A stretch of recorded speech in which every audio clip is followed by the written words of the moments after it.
Hi all welcome back to my YouTube channel. ಇವತ್ತಿನ ವೇಲಾಗಲ್ಲಿ ಪಡಿ ಪೂಜೆ ಮಾಡಿಸಿದ್ರು ನಮ್ಮ ಅಣ್ಣ ಮನೇಲಿ. ಅದು ಯಾವ ರೀತಿ ನಡೀತು, ಹೇಗೆ ನಡೀತು ಪೂಜೆ ಅಂತ ತೋರಿಸ್ತೀನಿ ಬನ್ನಿ. ಇಲ್ಲಿ 18 ಮೆಟ್ಲಿಂದ ವಿಗ್ರಹನ ಸ್ಥಾಪನೆ ಆಗಿದೆ. ಅದಾದ ನಂತರ ಇಲ್ಲಿ ಹೂವಿನ ಅಲಂಕಾರ ಎಲ್ಲ ಆದಮೇಲೆ ನಿಮ್ಗೆ ನೋಡ್ಬೋದು ಹೇಗೆ ಕಬ್ಬಿಣ ಜಲ್ಲೆಯಿಂದ ಅಲಂಕಾರ ಆಗಿದೆ. ಸುಬ್ರಹ್ಮಣ್ಯ ಸ್ವಾಮಿ, ಗಣೇಶ ಸ್ವಾಮಿ ಹಾಗೂ ನಮ್ಮ ಅಯ್ಯಪ್ಪ ಸ್ವಾಮಿನ ಅಲಂಕಾರ ನೀವು ಹೇಗಿದೆ ಅಂತ ನೋಡ್ಬೋದು. ಭಜನೆ ಹೆಂಗೋ ಶುರು ಆಯಿತು. ಅದಾದ ನಂತರ ದೇವರಿಗೆ ಹೂವಿನಿಂದ ಅಭಿಷೇಕ ಎಲ್ಲ ಮಾಡಿ, ಪೂಜೆ ಎಲ್ಲ ಮಾಡಿ, ತುಪ್ಪದ ದೀಪನ ಹಚ್ಚಿ ಪೂಜೆನ ಪ್ರಾರಂಭಿಸಿದ್ವಿ. ಸುಬ್ರಹ್ಮಣ್ಯ ಸ್ವಾಮಿನ ನೋಡ್ಬೋದು ಇಲ್ಲಿ ಹೇಗೆ ಅಲಂಕಾರ ಮಾಡಿದ್ದಾರೆ ಅಂತ. ಶಲ್ಯ ಹಾಕಿ, ಹೂವು ಹಾಕಿ ಈ ಥರ ಅಲಂಕಾರ ಮಾಡಿದ್ದಾರೆ. ಇನ್ನು ಹೂವಿನ ಮಂಡಲದ ಮಧ್ಯ ಮಣ್ಣಿನ ದೀಪದಲ್ಲಿ ತುಪ್ಪವನ್ನು ಹಾಕಿ, ತುಪ್ಪದ ದೀಪ ಹಚ್ಚಿ ಜ್ಯೋತಿಯನ್ನು ಬೆಳಗಿ ಮತ್ತು 18 ಮೆಟ್ಟಿಲುಗಳಿಗೂ ದೀಪ ಹಚ್ಚಿ, ಯಾರು ಮನಸ್ಸಿನಿಂದ ಭಕ್ತಿಯಿಂದ ಮದ ಮತ್ಸರ್ಯ ಮೋಹ ಇದಕ್ಕೆಲ್ಲನೂ ದೂರದಿಂದ ಇಟ್ಟು ಯಾರು ಶ್ರದ್ಧೆ ಭಕ್ತಿಯಿಂದ ದೇವ್ರನ್ನ ಮನಸ್ಸಲ್ಲಿ ನೆನೆಸಿ ಈ ಥರ ಪೂಜೆ ಮಾಡ್ತಾರೆ, ಅವರಿಗೆ ಬೇಗ ಅಂದರೆ ಬೇಗನೆ ದೇವ್ರನ್ನ ಕಾಣ್ಬೋದು ಅಂತಲೇ ಹೇಳ್ಬೋದು.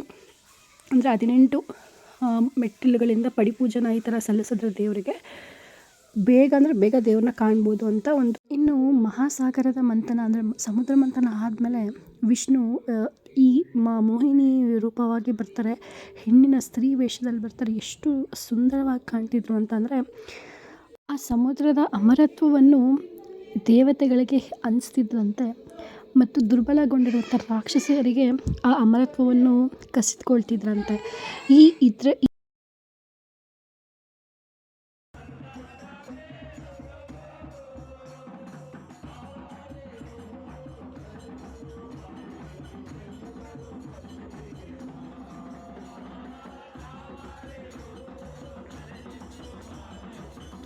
ಈ ಹರಿ ಮತ್ತು ಹರ ಅಂದರೆ ಶಿವನು ಮತ್ತು ವಿಷ್ಣು ಅಂದರೆ ಮೋಹಿನಿ ಅವತಾರದಲ್ಲಿ ಇವರ ನಡುವೆ ಬಂದಂತಹ ಮಗುವೆ ಅಯ್ಯಪ್ಪನ್. ಈ ಅಯ್ಯಪ್ಪನ ಸ್ವಾಮಿಯವರು ಪಂಪಾ ನದಿಯ ದಡದಲ್ಲಿ ಇದ್ದರಂತೆ. ಆ ಊರಿನ ರಾಜ ಅಂದರೆ ಕಾಡಿನ ರಾಜಶೇಖರನ್ ಅವರು ಹೀಗೆ ಹೋಗುವಾಗ ಕೇಳಿಸ್ತಂತೆ ನದಿ ದಡದಲ್ಲಿ ಆ ಪಾಪ ಒಳಗೆ ಕೇಳಿಸ್ತಿತ್ತಂತೆ ಸೌಂಡು. ಆವಾಗ ಅವರು ಅಯ್ಯಪ್ಪನ ಬೆಳೆಸಿ ಸಾಕಿದ್ದು ರಾಜಶೇಖರನ್.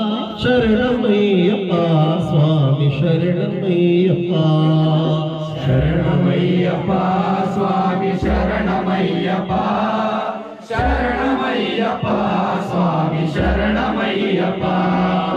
ಹರಿವರಾಸನಂ ಸ್ವಾಮಿ ವಿಶ್ವಮೋಹನಂ ಹರಿಹರೇಶ್ವರಂ. ಹೀಗೆ ಮೋಹಿನಿ ಪುತ್ರ ಎಂದು ಅವರಿಗೆ ಹೆಸರು ಬಂತು. ಹರಿಹರನ ಮಗನಾಗಿ ಜನಿಸಿದ್ದಕ್ಕಾಗಿ ಹರಿಹರ ಸುತ ಎಂದು ಹೆಸರು ಬಂತು. ಅದಾದ ನಂತರ ಇಲ್ಲಿ ತುಪ್ಪದ ದೀಪನ ಹಚ್ಚಿ ದೇವರಿಗೆ ಇಲ್ಲಿ ಪೂಜೆನ ಸಲ್ಲಿಸಿದ್ರು. ನೀವು ನೋಡ್ಬೋದು ವಿಡಿಯೋದಲ್ಲಿ.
ಸ್ವಾಮಿ ಬನ್ನಿ ಈ ಕಡೆ ಬನ್ನಿ